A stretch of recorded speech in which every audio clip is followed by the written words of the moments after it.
Friends, welcome back to my channel. അപ്പോൾ ഞാൻ ഇന്ന് വന്നിട്ടുള്ളത് ഒരു കുനഫ റെസിപ്പി ആയിട്ട്. എങ്ങനെ നമുക്ക് കുനഫ ഡോ ഇല്ലാണ്ട് സേമിയ വെച്ചിട്ട് ഒരു കുനഫ ഉണ്ടാക്കുന്നത് നോക്കാം. അപ്പോൾ നമുക്ക് ഒന്ന് റെസിപ്പിയിലേക്ക് പോയെങ്ക. അപ്പോൾ അതിനുമായിട്ട് ഞാനിവിടെ ഒരു പാൻ എടുത്തിട്ട് അതിലേക്ക് 4 ടേബിൾ സ്പൂണ് പൊടിച്ച പഞ്ചാര ഇട്ട് കൊടുത്തിട്ടുണ്ട്. പിന്നെ അങ്ങനെ 4 ടീസ്പൂണ് കോൺഫ്ലോറും. ഇത് രണ്ടിട്ടിട്ടായിട്ട് നമുക്ക് ഇനി വേണ്ടെന്നില്ലെങ്കിൽ 1/2 കപ്പ് പാൽപ്പൊടി. ഇത്ര ഇട്ടിട്ടായിട്ട് ഇതിലേക്ക് 1 കപ്പ് വെള്ളം ഒഴിച്ച് കൊടുക്കുന്നുണ്ട്. നമുക്കിനെ ഫുള്ളൊന്ന് മിക്സ് ആക്കിയിട്ട് എടുക്കാം. ഈ ഒരു മിക്സ് നല്ല തിക്കായിട്ട് വരണം. അപ്പോൾ നമുക്ക് ലോ ഫ്ലെയിമിലിട്ടിട്ട് ഇനി ഇങ്ങനെ കലക്കി കൊടുക്കാം.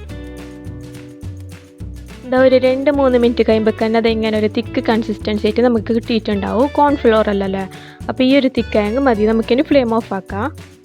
പിന്നെ ഞാനിവിടെ എടുത്തിട്ടുള്ളത് സേമിയ. ഞാനിവിടെ 2 കപ്പ് സേമിയ എടുത്തിട്ടുണ്ട്. നമുക്കിതിനെ ഇങ്ങനെ ജസ്റ്റ് കൈ കൊണ്ടൊന്ന് പൊടിച്ചിട്ടെടുക്കാം.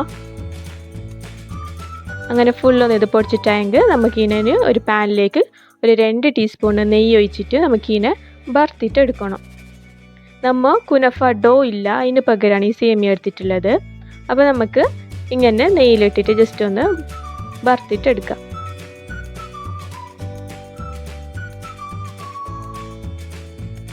അപ്പോൾ നമ്മൾ സേമിയ നല്ല വറുത്തിട്ട് നല്ല കളറെല്ലാം ഒന്ന് ചേഞ്ച് ആയി പറഞ്ഞിട്ടുണ്ട്. ഇത്ര മതിയാവും. ഇനി നമുക്ക് ഫ്ലെയിം ഓഫ് ആക്കാം.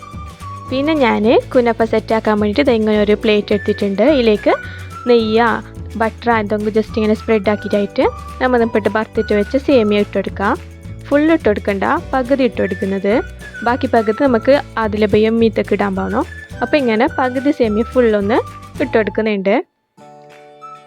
ഇതിങ്ങനെ ഫുള്ള് താഴത്തെ സൈഡ് ഫുള്ളൊന്ന് സേമിയ വെച്ചിട്ട് കവറാക്കിയിട്ട് ഇങ്ങനെ ജസ്റ്റ് ഒന്ന് പ്രസ് ആക്കിയിട്ട് കൊടുക്കുന്നത്. ഇനി ഞാൻ ഇതിൻ്റെ മുകളിലേക്ക് ഗ്രേറ്റ് ആക്കിയിട്ട് വെച്ച മൊസറല്ല ചീസ് ഇട്ട് കൊടുക്കുന്നുണ്ട്. ഇതിങ്ങനെ ഫുള്ള് ജസ്റ്റ് ഒന്ന് ചീസ് ഇട്ട് കൊടുക്കുക അതിൻ്റെ മുകളിലേക്ക്.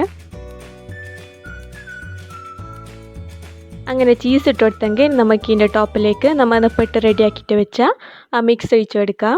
കോൺഫ്ലോർ പാൽപ്പൊടിയെല്ലാം ഉണ്ടാക്കിയിട്ട് വെച്ചിട്ടുണ്ടായിട്ട് മിക്സ്, ആ മിക്സ് ഇതിൻ്റെ മുകളിലേക്ക് ഇങ്ങനെ ജസ്റ്റ് ഒന്ന് ഫുള്ളൊന്ന് കവറാക്കി കൊടുക്കാം. നമുക്ക് എല്ലാ സൈഡിലേക്കും ഇങ്ങനെ ഒന്ന് സെറ്റാക്കിയിട്ട് എടുത്തിട്ടുണ്ട്. ഇനി നമുക്ക് ഇതിൻ്റെ ലാസ്റ്റ് ടോപ്പ് ലെയറായിട്ട് നമ്മൾ പെട്ട് പകുതി മാറ്റി വെച്ച സേമിയനെ ഇങ്ങനെ ഇട്ട് കൊടുക്കാം. അപ്പോൾ നമ്മൾ ഇങ്ങനെ എല്ലാം സെറ്റാക്കിയിട്ട് വെച്ചിട്ടുണ്ട്. ഇനി നമുക്കിതിനെ ബേക്കാക്കാൻ വെക്കാം. അപ്പോൾ അതിന് വേണ്ടിയിട്ട് ഞാനിവിടെ ഒരു പാന് 10 മിനിറ്റ് പ്രീ ഹീറ്റാക്കാൻ വെച്ചിട്ടുണ്ട്. അതിൻ്റെ ഉള്ളിലേക്ക് നമുക്ക് ഈ പ്ലേറ്റിൻ്റെ ഈ സെറ്റ് വെച്ച് കൊടുത്തിട്ട് കവറാക്കിയിട്ട് ഒരു 20 മിനിറ്റ് ബേക്കാക്കിയിട്ട് എടുക്കണം. അങ്ങനെ ഒരു 20 മിനിറ്റ് കഴിഞ്ഞിട്ടുണ്ട്. നമ്മളെ കുനഫ കറക്റ്റ് കുക്കായിട്ട് വന്നിട്ടുണ്ട്. ഇനി ഇതിൻ്റെ മുകളിലേക്ക് കുറച്ച് കാഷ്യൂ വെച്ചിട്ട് ഞാനിവിടെ ഗാർണിഷ് ആക്കിയിട്ടുണ്ട്. നിങ്ങൾക്ക് പിസ്താഷ്യൂ എന്ത് വേണമെങ്കിൽ യൂസ് ആക്കാം.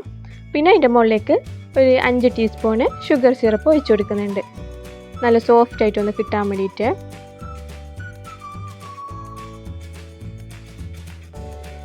അങ്ങനെ നമ്മൾ കുനഫ റെഡി ആയിട്ടുണ്ട്. അപ്പോൾ എല്ലാവരും ഇത് ട്രൈ ആക്കിയിട്ട് നോക്കണം. ഈസി റെസിപ്പി അല്ലേ.